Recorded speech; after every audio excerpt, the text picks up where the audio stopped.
Welcome to Apollo Women's Hospital.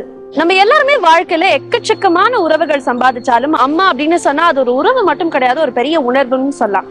Mother's day special வீக்ல mothers celebrate பண்றதுக்காகவும் அவங்களுடைய பயணத்தை பத்தி பல விஷயங்கள் பேசுறதுக்காகவும் இன்னைக்கு அப்போலோ ஹாஸ்பிட்டல் வந்திருக்கோம். So let's get it started.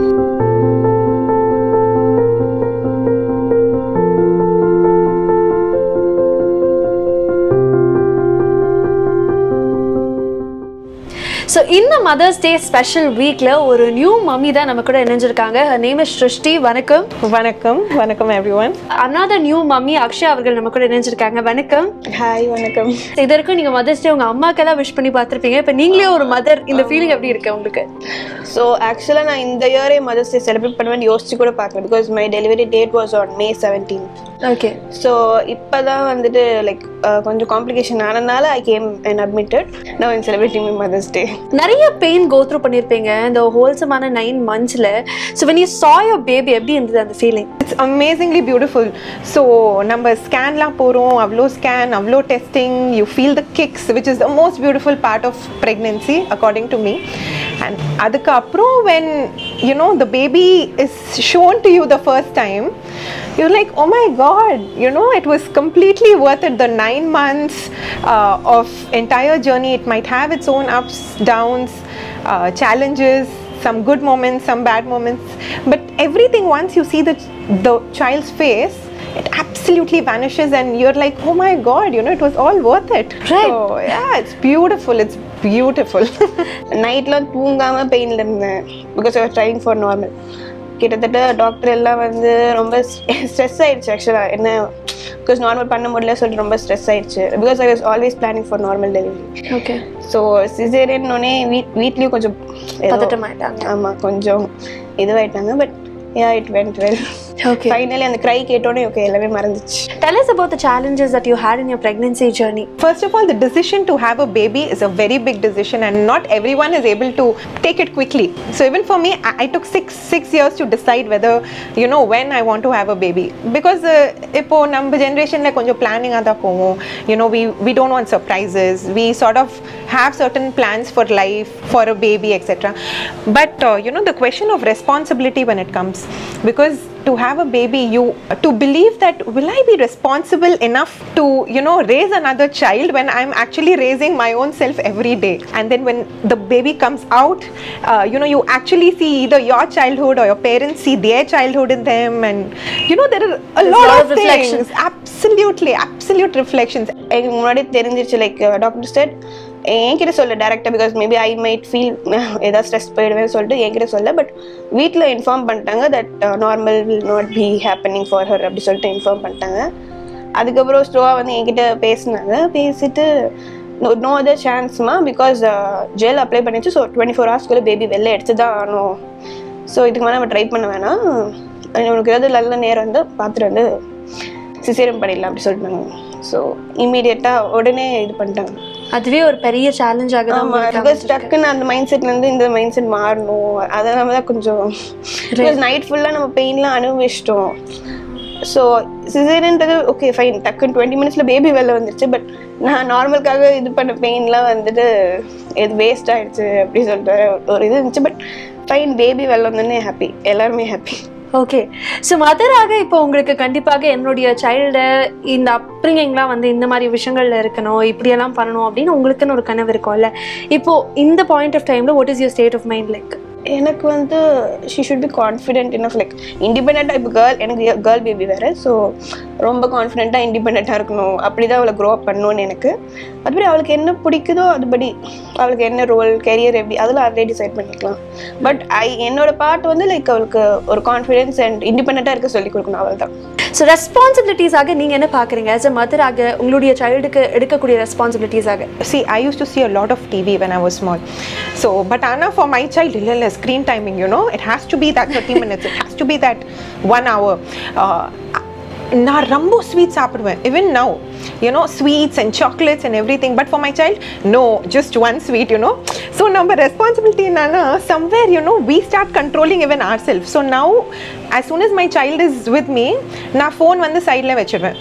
no screen time, because when I tell him or her, I sort of try to implement it with myself. So a child changes you so much. Both my pregnancies, I had a very beautiful journey. Challenges per se, I don't have anything particular to mention, but pregnancies, each pregnancy for each mother is different. To compare one with the other is like comparing apples to oranges. So first of all, it's that. Second thing is, with a lot of medical challenges like thyroid or gestational diabetes. So this time I did have little gestational diabetes, I had a bit of thyroid, etc., but that goes off once the pregnancy is over. But then with expert doctors that we are in, and now that I've delivered my child in Apollo, you have the expert people advising you on certain things. So with certain restrictions, yes, I was not able to have mangoes. So if you consider that as a challenge, yes, I was not able to have too many sweets, but everything in the moderation was good. As soon as you know you're pregnant, make sure you welcome the baby. Now that is something that not everyone talks about, but I would like to tell this to all to-be moms and moms who are already pregnant, or for the ladies who are pregnant as such. That first thing is to welcome the baby. That is the first thing. So even when the baby is in your tummy, like for both my babies, I sort of welcomed the baby. I sort of thanked all the lords and thanked everyone who sort of, because it's not a one, it's sort of the universe sort of plans which soul comes into your body. To be grateful to yourself in terms of the food and everything. They talk about a lot of cravings. Oh, must be craving this, craving that, craving that. So my doctor sort of busted that myth and said that if you have a deficiency, you have a craving. So I used to think a lot whether I should tell her, do I crave something, because then she'll give me a tablet saying you're deficient in certain things. So cravings are fine, but just make sure you do everything in moderation. Enjoy the journey. Sing as much as you can, dance as much as you can, but of course with your medical background, with your medical complexities in place. So apart from that, it's very important to have your tests, scans and everything done.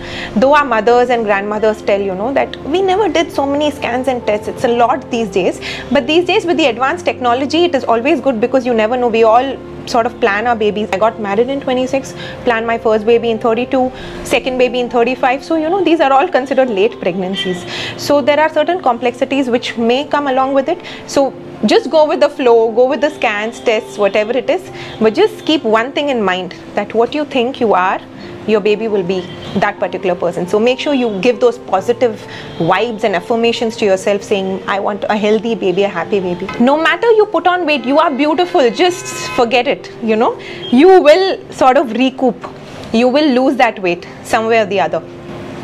Just believe in yourself, but just make sure don't compromise on your rest, diet and the small exercises that the doctors tell you in the beginning. Of course, it's different for C-section and for normal delivery, but whatever it is, it is. Yeah, so feel beautiful, that's all. It's pregnancy and babies are like the super beautiful thing. Just go with the flow. In the pregnancy whole journey la the post care routine is very very crucial அப்படினு சொல்வாங்க. You will have a lot of changes in your body. So adapting to it, accepting it itself is a big challenge. So உங்களுக்கு இந்த post care routine அப்படிங்கிறது schedule ஆகி இருக்கா, இல்ல அத பத்தி நீங்க ஏனா நீங்க ஒரு new mummy and first time, so நிறைய விஷயங்கள் உங்க மைண்டுக்குள்ள இருக்கும், நிறைய thought processல இருப்பீங்க. So இந்த post care routine அப்படிங்கிறது நீங்க எப்படி பாக்குறீங்க, அதுக்கு ப்ரிப்பேர்டா இருக்கீங்களா, இந்த ஹேர் கேர், ஸ்கின் கேர் அந்த மாதிரி ஏதாவது விஷயங்கள் இருக்கா? ஃபர்ஸ்ட்ல இருந்து என்னோட இதுனா பேபி நல்லா டெலிவரி பண்ணணும் அந்த மைண்ட் செட்ல தான் இருந்தேன் நான். ஸோ இந்த போஸ்ட் பார்ட்டம் மம்மி பத்தி எனக்கு இன்னும் ஐடியா வரல. அண்ட் லைக் இப்போதான் 2 days தான் ஆயிருக்கு. ஸோ வீட்டுக்கு போனால் தான் எல்லாம் தெரியும்னு நினைக்கிறேன், அது சேஞ்சஸ்லாம். ஓகே, ஸோ இனிமே தான் அதுக்கான proper decision and everything to be planned. Okay, there is a phase where hair becomes very nice. There is a phase where literally everything will fall. Anytime you go, you take a hair wash, literally half your hair is on the floor. So those are mainly because of these iron deficiencies, calcium deficiencies or anemic. So it's very important to make sure unga diet, so everything comes down to the diet. So once you meditate, you calm down, half the stress is gone. So once stress is gone, your skin and hair is taken care of. Apart from that, the routines of skin would definitely be more of applying, because the skin really dries out, hair really dries out. So you have these onion oils, you have these onion juices which you apply for baldness, etc. But then what they say is once it falls, it also comes back. And once you are stress free, it really effects on your skin and hair. So உங்களோட baby வெளில வந்துட்டாங்க, கண்டிப்பாக பேபிக்கு நீங்களே ஒரு பெரிய gift தான். But இருந்தாலும் one thing that you would like to give to your baby அப்படின்னா அது what would it be? Yeah, that's a very difficult question. Moms never get the chance to give their own child because everybody around them are literally full, bundling them with all the gifts, etc. But the first gift that I would like to give my child is a promise that I will be ever understanding, ever compassionate with her, because sometimes as parents we sort of tend to go a little overboard, strict, and you have all these things. So I think the one gift that would be to her is a promise that I will be there for her forever. Love அதுல take care பண்ணிக்கணும், இல்ல grow up பண்ணணும், அவ்வளவுதான். நீங்க லவ்னு சொல்லி சிம்பிளா முடிச்சிட்டீங்க.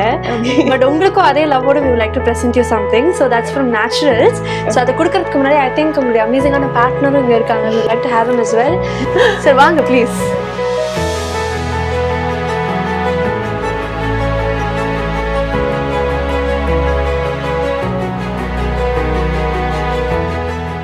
ஸோ உங்களுக்கான ஃபர்ஸ்ட் கிஃப்டாக நான் இது கொடுக்கணும்னு ஆசைப்படுறேன் on behalf of the team of Naturals.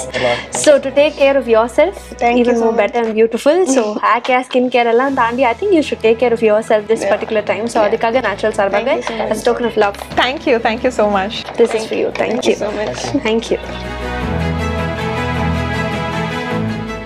So new மம்மிஸ்ல நிறைய விஷயங்கள் பேசியிருந்தோம். இப்போ டாக்டர் ஆண்டாள் நம்ம கூட இணைப்புறாங்க. ஸோ அவங்களும் அந்த ப்ரெக்னன்சிக்கான டிப்ஸ் ஹேக்ஸும் நிறைய விஷயங்கள் ஷேர் பண்ண போகிறாங்க. அது மட்டும் கிடையாது, நம்மளுடைய நியூ பார்ன் பேபிஸை எப்படி பார்த்துக்கணும்னு பல விஷயங்கள் ஷேர் பண்ண போகிறாங்க. ஸோ வாங்க பார்க்கலாம்.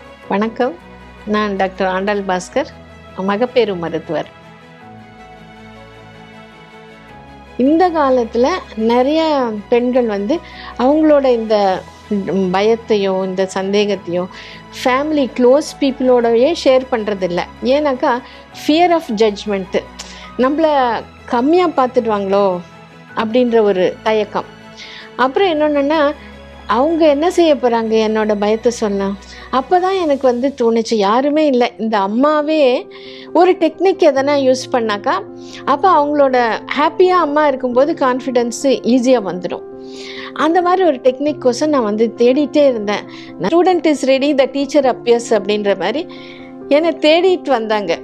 என்கிட்ட ட்ரீட்மெண்ட் எடுத்த ஒரு வட இந்திய பெண்மணி, அவங்களுக்கு லோக்கல் லாங்குவேஜ் எதுவும் தெரியாது, எப்பயும் தனியாக தான் வருவாங்க. இந்த மாதிரி சாதாரணமாக கர்ப்பிணி பெண்கள் யாருன்னா துணையோடு தான் வருவாங்க, அவங்களுக்கு பாஷையும் தெரியாது. ஸோ இந்த டென்ஷன் இருக்கும்போது என்ன கவனிச்சேன்னாக்கா ரிப்பீட்டடாக ஏதோ ஒரு கம்ப்ளைண்ட் தான் வருவாங்க. ஆனால் அவங்களுக்கு எப்பயும் எது கம்ப்ளைண்ட்டுமே இல்லை, எப்பயுமே சிரிச்சிட்டு இருப்பாங்க. ஒரு 2-3 விசிட் ஆனப்புறம் நான் பார்த்தேன் இது சம்திங் அப்நார்மல் அப்படின்னு. அவங்களே கேட்டேன், ஏம்மா நீ தனியாக இருக்கியே, உனக்கு போர் அடிக்காதா, உனக்கு பயம் இல்லையா அப்படின்னு கேட்டேன். அவங்க நான் தனியாக இல்லையே, என் குழந்தை இருக்குது, நாங்கள் 2 பேரும் சேர்ந்து சமையல் பண்ணுவோம், 2 பேரும் சேர்ந்து ஷாப்பிங் போவோம். எங்கள் குழந்தைன்னா அப்போ அந்த அம்மா அவங்க வயிற்று தொட்டு சொன்னாங்க, காமிச்சாங்க. நான் மனசில் பேசினாலும் இல்லை சத்தமாக பேசினாலும் என் குழந்தை என்னோட அசைஞ்சு கொடுத்து என்னோட பேசும் அப்படின்ட்டு. அப்போ தான் எனக்கு that was my eureka moment. நான் எது தேடிட்டு இருந்தேன்னா அந்த அம்மாவில் நான் பார்த்துட்டேன். பாஷையே தெரியாது, யாருமே துணை இல்லை, ஆனால் அவங்க சந்தோஷமாக கான்ஃபிடென்ட்டாக இருக்கும்போது இந்த டெக்னிக் ஹெல்ப் பண்ணியிருக்கு அப்படின்னு அப்பத்துலேருந்து நான் இந்த டாக் டு பேபி டெக்னிக்கை யூஸ் பண்ண ஸ்டார்ட் பண்ணோம்.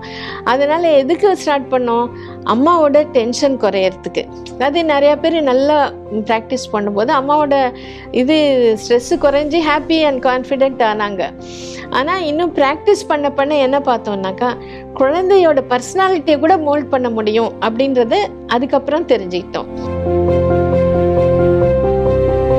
இப்போ சிசேரியன் ரேட்ஸ் ஜாஸ்தியாக போயிட்டுருக்கு. இது எல்லாருக்குமே ஒரு கவலையான ஒரு விஷயமா தான் இருக்குது. என்கிட்ட ட்ரீட்மெண்ட் எடுத்துன ஒரு அந்த அம்மாவோட பாட்டி, அவங்களுக்கு தான் நான் நன்றியோட சொல்கிறேன். ஏன்னா அந்த பொண்ணுக்கு டெலிவரி பண்ணது கஷ்டமான டெலிவரி, ஆனால் நார்மல் பண்ணிட்டேன், எனக்கு ரொம்ப சந்தோஷம் பண்ணிட்டோம் அப்படின்ட்டு.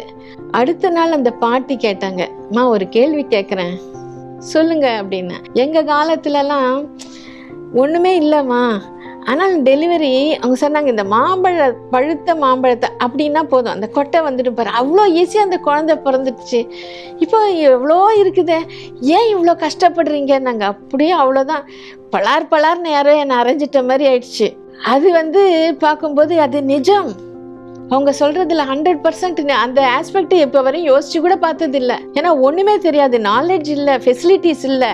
ஆனா ஈஸியா நார்மல் டெலிவரி ஆக முடிஞ்சுது.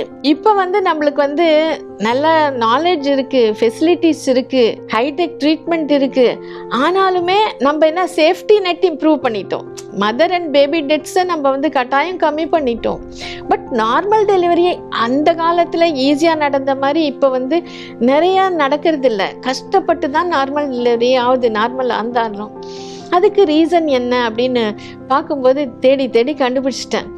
என்னன்னாக்கா அவங்களுக்கு ஒன்றுமே தெரியலன்னாலும் ஒரு விஷயத்த அவங்க நல்லா பண்ணிட்டாங்க. என்னன்னாக்கா அம்மாவோட பயத்தை போக்கிட்டு அவங்களுக்கு ஒரு கான்ஃபிடென்ஸு, அவங்களுக்கு ஒரு செக்யூர் ஃபீலிங், ஒரு பாதுகாப்பு உணர்ச்சி, அதை கிரியேட் பண்ணிட்டாங்க அவங்க. அதுதான் அவங்க சீக்ரெட் ஆஃப் சக்ஸஸ். அந்த ஒரு விஷயத்தில் நம்ம பண்ண முடியாத இருக்கிறோம். அந்த காலத்தில் எப்படி பண்ணாங்க அப்படின்னு பார்க்கும்போது கீன் அப்சர்வேஷன். அவங்க எல்லாத்தையுமே நல்லா அப்சர்வ் பண்ணி பண்ணி பார்த்தாங்க. ரெண்டாவது அவங்க பொறுப்பு எடுத்துக்கினாங்க, ரெஸ்பான்சிபிலிட்டி. அதனால் அவங்க என்ன பார்த்தாங்களோ அதுக்கேற்ற மாதிரி டிசைன் பண்ணிட்டாங்க, பொறுப்பேற்று. அது அம்மாவை ஃபிசிக்கலாக மென்டலாக நல்லா ப்ரிப்பேர் பண்ணிட்டாங்க இந்த 9 monthஸில். அதுக்கு எது உறுதுணையாக இருந்ததுனாக்கா பாண்டிங். அப்போ அந்த காலத்தில் என்னன்னாக்கா இந்த கர்ப்பிணி பெண்கள் யார் இந்த இள வயதில் இருக்காங்களோ பெரியவங்க அம்மாவோ பாட்டியோ யார் சொன்னாலும் அது அப்படியே கேட்குறது, எஸ் பாஸ் தான். வேற அதுக்கு திருப்பி டவுட் கேட்குறது, நீ நான் சொல்கிறது உனக்கு என்ன தெரியும், அந்த மாதிரி ஒன்றுமே இல்லை. அதனால தான் அவங்களால பண்ண முடிஞ்சுது. அந்த கீன் அப்சர்வேஷன் என்ன அப்படின்னாக்கா, ஒன்று அவங்க என்ன பார்த்தாங்கன்னா அம்மா சந்தோஷமாக இருக்கும்போது ப்ரெக்னன்சி ஸ்மூத்தாக நடந்துருது, டெலிவரி ஈஸியாக சேஃபாக நடந்துருது. ரெண்டாவது என்னென்னா அம்மா சந்தோஷமாக இருக்கும்போது குழந்தையும் ஹெல்த்தியாக ஹாப்பியாக இருக்குது. நம்ம யோசித்து நம்ம தேடினா தான் அது தெரியுது. என்னன்னாக்கா ஃபிசிக்கல் ப்ரிப்ரேஷன் என்ன சொல்லிட்டாங்க, நீ வீட்டு வேலையெல்லாம் பண்ணுமா உனக்கு ஈஸியாக நடந்துடும். இதை ரிப்பீட்டடாக சொன்னாங்க, கன்விக்ஷனோட சொன்னாங்க. ஏன்னா நம்ம எக்ஸ்பீரியன்ஸ் அந்த மாதிரி தான், நானும் அப்படி தான் பிரசவம் பார்த்துக்கினேன், அம்மாவும் அந்த மாதிரி தான், பாட்டி எல்லாமே அப்படி தான், வீட்டு வேலை பண்ண உனக்கு ஈஸி ஆகிடும் அப்படின்னு சொன்னாங்க. இன்னொன்று இந்த வலியை பொறுத்துக்கிறது, அது என்னன்னாக்கா ஒரு வேக்சின் மாதிரி, ஒரு அன்கண்டிஷனல் அக்செப்டன்ஸ். அந்த வலி பொறுத்து தான் ஆகணும். அதை எப்பத்துலேருந்து சொன்னாங்க, சின்ன வயசுலேருந்தே சொல்லிட்டாங்க. இந்த பெண் குழந்தைங்கள் எதனா சின்ன இடிச்சுக்கிச்சு வலி வந்தது அப்பத்துலேருந்தே சொல்லுவாங்க, பெண் குழந்தைன்னா வலி பொறுத்து தான் ஆகணும், இந்த வலியை பொறுத்துக்கலன்னா நாளைக்கு பிரசவ வலி எப்படி பொறுத்துக்குவேன் அப்படின்னு சொல்லி சொல்லி அந்த ஒரு கண்டிஷனிங். ஆமாம், பெண் குழந்தைன்னா பெண்ணுனா வலியை பொறுத்துக்கணும். ஸோ அந்த வலியை ஒரு பெரிய விஷயமாவே அவங்க வச்சுக்கல. ரெண்டாவது ப்ரெக்னன்சி வரும்போது சொன்னாங்க எல்லாருக்கும் வலி, எல்லாரும் வலியோட தான், அந்த கொஞ்சம் வலி தான் டெலிவரி ஆகணுமா, நான் மட்டும் இல்லை எல்லாருக்கும் இருக்குன்னா அது ஒரு மென்டலாக அது ஒரு ரிலாக்ஸேஷன். இந்த அம்மா கைராசியான அம்மா, அப்போல்லாம் இந்த மிட்வைஃப் தான் இருந்தாங்க, இந்த அம்மா கைராசியான அம்மா, அதனால் உனக்கு ஒன்றுமே இல்லை, ஈஸி ஆகிடும். இந்த மாதிரி தைரியம் சொல்லி சொல்லி அவங்களுக்கு அந்த பயத்தை போக்கிட்டாங்க. இப்போ இந்த எமோஷனுக்கும் இந்த ஈஸி டெலிவரிக்கும் என்ன கனெக்ஷன் அப்படின்றத பார்க்கலாம். நம்ம கர்ப்பப்பை வாய் எப்படின்னாக்கா, நம்ம யூரின் போகிற துவாரம், யூட்ரஸ் ஓப்பனிங், வெஜினல் ஓப்பனிங், அப்புறம் இந்த மலத்வாரம், இது எல்லாமே ஸ்விங்டர்ஸ் அப்படின்வோம். ஸ்விங்டர்ஸ்னால் என்னன்னாக்கா அதுக்குள்ளே அந்த கண்டென்ட் இருக்கும், யூரினோ மோஷனோ ப்ளீடிங்கோ இந்த பேபியோ, அது எப்பயுமே க்ளோஸ்டாக தான் இருக்கும். அது இந்த ரவுண்டாக இந்த மாதிரி ஒரு ஆரிஃபிஸ், அதில் உள்ள இருக்க கண்டென்ட் வெளியே வரும்போது தான் அது ஓப்பன் ஆகும், அந்த கண்டென்ட்டு ஈஸியாக வந்துடும். இப்போ இது மூணுத்துக்கும் ஒரே நர்வ் சப்ளை, அதாவது நரம்பு சப்ளை ஒன்றே ஒன்று தான். நம்ம ரிலாக்ஸ்டாக ஃப்ரீயாக இருக்கும்போது அது ஈஸியாக ஓப்பன் ஆகும். In an atmosphere of familiarity, privacy and intimacy. அப்படியே நம்ம பாத்ரூமில் நம்ம ஈஸியாக போவோம், யூரினோ மோஷனோ. ஆனால் வெளி பாத்ரூமில் போகணுன்னா சில பேருக்கு வராது. அதே அந்த பாத்ரூமில் போல்ட் சரியா இல்லை யாரோ வெயிட் பண்ணுறாங்க அப்படின்னா நம்ம என்ன தான் பண்ணணும்னா அது வராது. இதே மாதிரி தான் டெலிவரி கூட. ஸோ அதுக்கு என்ன ஆகுதுனாக்கா, இந்த கர்ப்பப்பை வாய் நம்ம ரிலாக்ஸ்டாக ஃப்ரீயாக இருக்கும்போது ரப்பர் பேண்ட் மாதிரி ஷார்ட்டு, சாஃப்ட்டு, தின், அது இந்த ரப்பர் பேண்டை இப்படி பண்ணால் எவ்வளோ ஈஸியாக ஓப்பன் ஆகிட்டோம் அந்த மாதிரி கொஞ்சம் பெயினால ஈஸியாக ஓப்பன் ஆகிடுது, அவ்வளோ வலி இருக்காது. ஓப்பன் ஆகிறது ஈஸி ஆகிடுச்சுன்னா தலை இறங்குறது ஈஸி. ஆனால் இப்போ நம்ம கொஞ்சம் டவுட், ஃபியர், வரி இந்த 3 இருந்ததுனாக்கா இந்த நம்ம வெளியே பாத்ரூமில் போகாத இருக்க மாதிரி இந்த ஓப்பனிங் நல்லா டைட்டாகிடும், லாங், ஃபேர்ம், அன்ஃபேவரபிள். ஸோ இந்த ரப்பர் பேண்ட் மாதிரி இருக்கும்போது ஈஸியாக ஓப்பன் ஆகிறதுக்கு பாட்டில் நெக்னலி அதுக்கு முன்னாடி இந்த வாட்டர் பாட்டில், கிளாஸ் பாட்டில் இருக்கும்போது பாட்டில் நெக்கு ரொம்ப இந்த மாதிரி அந்த லென்த்து கம்மியாகி அது திக்காக இருக்கிறதுனால நிறைய பெயின் வேணும், நிறைய ப்ரெஷர் இருக்கும்போது நிறைய பெயின் ஃபீல் பண்ணுறாங்க. இந்த பயத்தினால தான் இந்த வலி ஜாஸ்தியாக இருக்குதுன்றது அவங்களுக்கு தெரிய மாட்டேங்குது. அவங்க இன்னும் என்ன பண்ணுறாங்க, இப்போ இருக்க காலகட்டத்தில் டெலிவரி பெயின் அப்படின்னாலே அவ்வளோதான், இது பொறுத்துக்க முடியாது, நம்ம நம்மளால வலி தாங்குற கெப்பாசிட்டி நம்மளுக்கு இல்லை, இதுதான் நம்மள எல்லாருக்கும் இருக்க ஒரு மிஸ்கன்செப்ஷன். ஆனால் அதுக்கு ரூட் காஸ் என்னென்னா fear. Without addressing the fear, if you try to decrease the பெயினை நீ குறைச்சிடலாம். ஆனால் இங்கே இருக்கிற டவுட்டோ ஃபியரோ நீ அட்ரெஸ் பண்ணலன்னா நார்மல் டெலிவரி ஆகாது.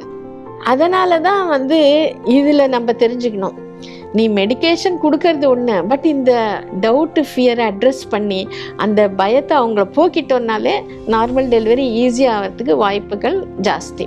ஆனால் அப்புறம் இன்னொன்று சொல்கிறாங்க, இந்த காலத்து பெண்கள் ரொம்ப டெலிகேட்டுமா, அவங்களால வலியே தாங்க முடியாது. அந்த காலத்து மனுஷாலாம் மொரட்டு மனுஷால், அதனால தான் அவங்களால தாங்க முடிஞ்சது. இல்லை, இந்த காலத்து பெண்கள் கூட அந்த வலியோட பெனிஃபிட் உபயோகம் தெரிஞ்சதுன்னா ரெடியாக இருக்காங்க. வலி எவ்வளோ வலினாலும் தாங்கிக்கிறாங்க. அத்லெட்ஸ் இருக்காங்க, எவ்வளோ இதாக இருந்தாலும் அவங்க அந்த வலியை ப்ராக்டிஸ் பண்ணும்போது தாங்கிக்கிறாங்க. அது இல்லை, டே டு டே நம்ம eyebrow trimming, waxing, tattoo, high heels, tight clothes இதெல்லாம் வலியாக இருந்தாலும் அந்த வலியை பற்றி யாருமே பேச மாட்டாங்க. அது அந்த பெனிஃபிட் தெரியுது அவங்களுக்கு, அது வேணும். அதெல்லாம் இந்த வேக்சின்லாம் வலி இருக்கும், ஒன்றுமே அதை பற்றி பேச மாட்டாங்க, பண்ணி தான் போகிறாங்களே. அதனால் இந்த டெலிவரி பெயின் மட்டும் எனக்கு தோணும் அது ஒரு அனாதை பண்ணிட்டோம். அதுக்கு யாரும் அதுக்கு சப்போர்ட்டாக பேசுகிறவங்களே இல்லை. அதனால தான் இப்போ என்ன பண்ணுவோம், இந்த பயத்தோடையே அந்த ஒரு வலியை அணுகிறோம். அந்த பயம் குறைஞ்சிடுச்சுனாலே வலி அவ்வளோ ஜாஸ்தியாக இருக்காது. ஏன்னா எக்ஸசைஸு, ப்ரீதிங் எக்ஸசைஸ் இதெல்லாம் பண்ணும்போது அவ்வளோ வலி ஒன்றும் இருக்காது. மூணாவது செக்யூர் ஃபீலிங். பக்கத்தில் யாருன்னா ஒருத்தங்க சப்போர்ட், பர்த் கம்பேனியன் அப்படின்னுவோம், டெலிவரி டைமில் அவங்களோட கூடவே இருந்து அவங்களுக்கு ஒரு மாரல் சப்போர்ட் கொடுத்து அவங்க கொஞ்சம் ரிலாக்ஸ் ஆகும்போது அப்போ delivery easy and short labour time. அப்படியாவது நிறைய ஸ்டடீஸ் கூட வந்திருக்கு இதில். பட் அது பண்ணுறது யார், அதுதான். இதை தெரிஞ்சுக்கிட்டு ஃபேமிலியோ ஹாஸ்பிட்டலோ பண்ணும்போது அம்மாவுக்கு கூட அந்த ஒரு ரிலாக்ஸ் ஆகும்போது டெஃபினட்டாக easy and safe normal delivery ஜாஸ்தி ஆகலாம். இன்னொன்று டாக் டு பேபி டெக்னிக் சொன்னோம் இல்லையா, இது அம்மா குழந்தையோட நல்லா பாண்டிங் பண்ணும்போது அந்த குழந்தைக்கே சொல்லிவிடுவாங்க, நீ ஈஸியாக வந்துடுமா, என்னால் இனிமேல் போதும், சீக்கிரம் வந்துடு. இப்போ என்கிட்ட டெலிவரி ஆனாங்க ஒருத்தங்க சொல்கிறாங்க, 3 புஷ் தான் நான் பண்ணுவேன், என்னால் முடியாது, வந்துடு அப்படின்னா 3rd புஷ்க்கெலாம் குழந்தை வந்துடுச்சு. அவங்கள பார்த்து நிறையா பேர் அதை சொல்ல ஆரம்பிச்சிட்டாங்க. ஸோ இதெல்லாம் பண்ண பிலீஃபோட ஒரு நம்பிக்கையோடு பண்ணும்போது கட்டாயம் நம்ம ஈஸி அண்ட் சேஃப் நார்மல் டெலிவரியை இன்க்ரீஸ் பண்ணிக்கலாம். C section is not a failure. அவசரம் ஆகும்போது, தேவையாகும்போது கட்டாயம் சி செக்ஷனை ஹாப்பியாக, ஏன்னா அது ஒரு ஆப்பர்ச்சுனிட்டி நம்மளுக்கு, அது ஒரு வரம். நார்மல் டெலிவரி ஆகும்போதோ லேட் ஆகி பேபிக்கு எதனா ப்ராப்ளம் வரும்போது சி செக்ஷன் இருக்கிறதுனால தான் நம்ம மதர் அண்ட் பேபி சேஃப்டி பண்ணிக்கிறோம்.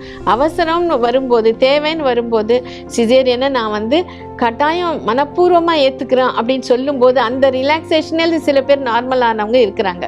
சிசேரியனை நம்ம போய் பண்ணிக்கணும் தேவையில்லை, நார்மலுக்கு ட்ரை பண்ணுறோம், தேவையானாக்கா அப்போ சிசேரியன் இஸ் ஓகே, அந்த ஒரு அக்செப்டன்ஸ் வந்தாலே போகிறோம். இந்த ஒரு புரிதல் நம்மளுக்கு பக்கத்தில் ஒரு மாரல் சப்போர்ட் இருந்ததுனாக்கா கட்டாயம் இந்த காலத்தில், ஏன்னா நம்மளுக்கு இப்போ நாலேஜ் இருக்குது, மெடிசன்ஸ் இருக்குது, ஸோ அதெல்லாம் யூஸ் பண்ணும்போது easy and safe normal delivery definitely we can increase. But C section completely avoid பண்ண முடியாது. C-section has a role to play in certain group of mothers. குழந்தைக்கு வந்து 5 சென்சஸ் நல்லா டெவலப் ஆயிருக்கு. அதில் touch and hearing very well developed. அப்புறமா subconscious mind அது வந்து நல்லா டெவலப் ஆயிருக்கு. இந்த 5 சென்சஸில் என்னன்னாக்கா அம்மா வந்து குழந்தை வந்து அம்மாவோட சென்சஸ்னால தான் வெளி உலகத்தோட கான்டாக்ட் இருக்குது. இந்த நல்ல பாட்டு கேட்கு அம்மா கேட்டு என்ஜாய் பண்ணும்போது குழந்தை என்ஜாய் பண்ணுது. அதே மாதிரி நல்ல விஷயம் சாப்பிடும்போது குழந்தை என்ஜாய் பண்ணுது. அது வந்து மூமெண்ட்னால நம்மளுக்கு வந்து தெரியப்படுத்துது. அசைஞ்சு கொடுத்து it is a dialogue not a monologue. அம்மா வந்து நிறைய பேர் என்ன நினச்சிக்கிறாங்க, குழந்தைக்கு ஒன்றுமே தெரியாது, நான் நினைக்கிறேன் குழந்தைய நல்லா வரணும் அப்படி இப்படின்னு. ஆனால் குழந்தை அசைஞ்சு கொடுக்கும்போது இது எனக்கு பதில் சொல்லுது, அதை புரிஞ்சுக்கணும். அதுதான் இம்பார்ட்டண்ட்டு. அதை அம்மா எப்போ புரிஞ்சுக்கிறாங்களோ, என் குழந்தை என்னோட இருக்குது, என் குழந்தை என்னை புரிஞ்சுக்குது, என் குழந்தை எனக்கு சப்போர்ட் பண்ணுது, அந்த ஒரு கன்விக்ஷன் வரும்போது தான் அம்மாவுக்கு அது ஒரு சந்தோஷம், கான்ஃபிடென்ஸ். அதே மாதிரி குழந்தைக்கும் என்னன்னாக்கா அம்மா எனக்கோசம் என்னை எவ்வளோ இஷ்டப்படுறாங்க அப்படின்னு சொல்லும்போது அம்மா அந்த ஒரு பாண்டிங் வந்துடுது. அம்மாவுக்கும் குழந்தைக்கும் அந்த பாண்டிங் ஸ்ட்ராங்காக இருக்கும்போது தான் அப்போ அம்மா அஃபர்மேஷன் சொல்கிறாங்க. எந்த மாதிரி? With desire, faith and love. Wet சிமெண்ட்டில் இந்த சிமெண்ட் ஆறாததுக்கு முன்னாடி ஒரு கை வச்சுட்டோம்னா அந்த அந்த இம்ப்ரிண்ட் அப்படியே இருக்குது ஃப்ரம் ஓம் டு டூம். அந்த ஒரு ரிசல்ட் எப்படி இருக்குன்னா extraordinary and long lasting. So எக்ஸ்ட்ராடினரினா எப்படி, நம்ம இந்த குழந்தை வந்து ஒரு டான்ஸரோ ஒரு சிங்கரோ ஆகணும் அப்படின்றத இந்த அம்மா அது சொல்லும்போது அந்த பர்ஃபார்மன்ஸ் எப்படி இருக்கும்னாக்கா ஈஸி அண்ட் எஃபர்ட்லெஸ். அந்த அளவுக்கு அது ஒரு கஷ்டமே வராது, அவ்வளோ ஈஸியாக வந்துடும். சிச்சுவேஷ்னல் பிரில்லியன்ஸு, அந்த சிச்சுவேஷனுக்கு எப்படி அப்போ வேணுமோ அப்படி பண்ணிட்டோம். அது நம்ம சொல்லி எக்ஸ்பிளைன் பண்ணி புரிஞ்சுட்டு பண்ணுறதே இல்லை. அது இவ்வளோ சின்ன குழந்தையிலேருந்தே பார்த்துட்டோம். இன்னொன்று என்னன்னாக்கா அம்மா சில சமயம் இந்த இதில் பார்க்கும்போது அம்மா இஷ்டமாக ஒரு வாட்டி நினச்சிட்டாலே போதும், அந்த குழந்தை அதை பண்ணிடுது. அது ஒரு எக்ஸாம்பிள் என்ன பார்த்தோன்னா, அம்மா வந்து ஒருத்தங்க ஹேண்ட் ரைட்டிங் குழந்தைக்கு வந்து 2 ஹேண்டில் எழுதிட்டாக்கா அதை வந்து குழந்தை வந்து ஆம்பிடெக்ஸ்ட்ரஸ் அந்த இன்டெலிஜென்ஸ் ஜாஸ்தியாகும்னு நினச்சிருக்கிறாங்க. ஸோ நான் வந்து அதுக்கு வந்து அவங்க வந்து ப்ராக்டிஸ் பண்ணியிருக்கிறாங்க. அப்புறம் வந்து என்னாச்சு, டெலிவரி ஆனப்புறம் அதெல்லாம் மறந்துட்டாங்க. 2வது ப்ரெக்னென்சி வந்துடுச்சு, இதெல்லாம் மறந்துட்டாங்க.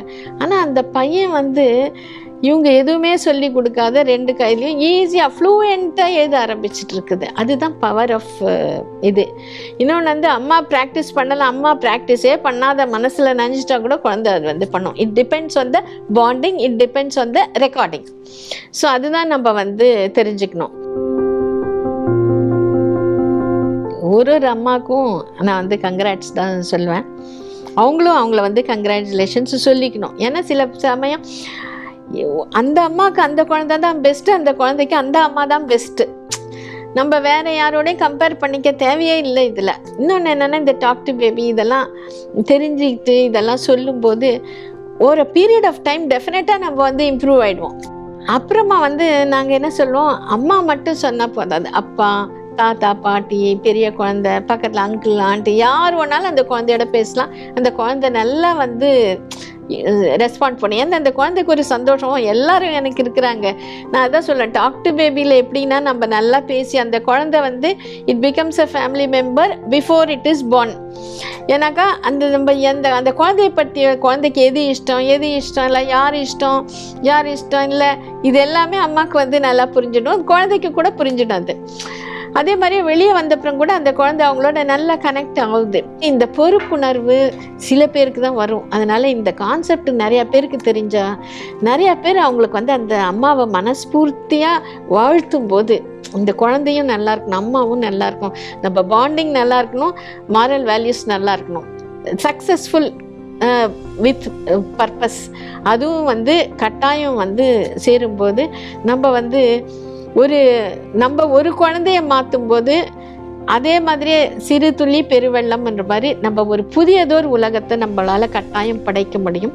இந்த ஒரு புக்கு இதில் என்னென்னா, இந்த அம்மாங்களுக்கு வந்து டாக் டு பேபி தமிழில் வந்து இந்த கர்ப்ப வித்யா, இது வந்து இங்கிலீஷ்லேயும் இருக்குது, தெலுங்குலேயும் இருக்குது. இந்த புக்கு வந்து எப்படின்னாக்கா நம்மளோட எக்ஸ்பீரியன்ஸு அப்புறம் வந்து இதை ப்ராக்டிஸ் பண்ண அம்மாங்க அவங்களோட எக்ஸ்பீரியன்ஸு இந்த area of behaviour, intelligence, sports, music, food, meditation, அதுக்கப்புறம் இந்த மாதிரி எல்லாம் எல்லா ஏரியாஸ்லேயும் அது வந்து இருக்குது.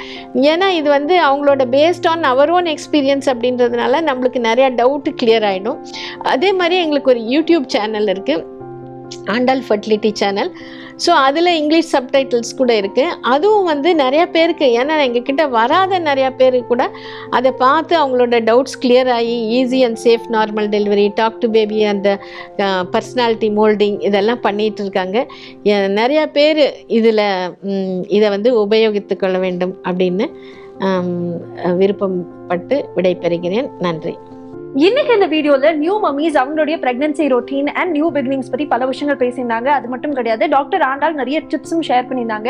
ஸோ இந்த வீடியோ உங்களுக்கு கண்டிப்பாக பிடிச்சிருக்கும்னு நம்புறேன். ரொம்ப முக்கியமா Apollo women's hospital, Naturals and doctor ஆண்டாளுக்கு ஒரு பெரிய நன்றி சொல்லணும். Thank you for collaborating with us. அதே மாதிரி பார்த்துருக்க உங்களுக்கும் ஒரு பெரிய நன்றி. அண்ட் ரொம்ப முக்கியமான விஷயம், மதர்ஸ் டே அதுவா மட்டும் நம்மளுடைய மதர்ஸை செலிப்ரேட் பண்ணாம எல்லா நாளும் இஸ் டே ஆஃப் செலிப்ரேஷன் அப்படிங்கிறதுக்காக தான் இந்த வீடியோவே நாங்கள் பண்ணோம். ஸோ மீண்டும் உங்க எல்லாருக்குமே ஒரு பெரிய நன்றி. And this is the entire team signing off. Bye.